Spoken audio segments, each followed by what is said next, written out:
Hola, soc la Pili Salvador de Proide i us presento el mòdul 2 anomenat Causes econòmiques de la desigualtat global dins del curs d'Introducció a la Solidaritat per al Desenvolupament. L'objectiu d'aquest mòdul és comprendre com s'ha arribat a la situació de desigualtat global que implica que la pobresa es concentra geogràficament en països del sud.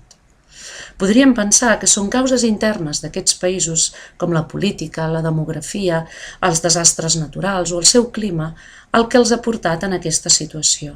Per això seria quedar-se amb una anàlisi molt superficial.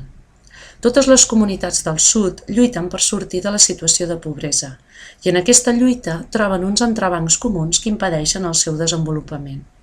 Entre ells podem destacar el capitalisme global, el deute extern, el comerç internacional, el paper de les grans transnacionals i el seu poder en organismes internacionals i com condicionen les decisions dels grans governs i tot el que suposa els processos de mundialització i globalització.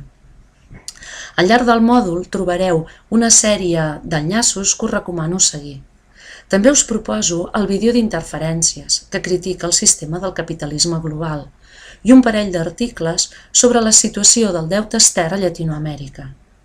És un tema complex que podem continuar treballant a través del fòrum, on allí us espero.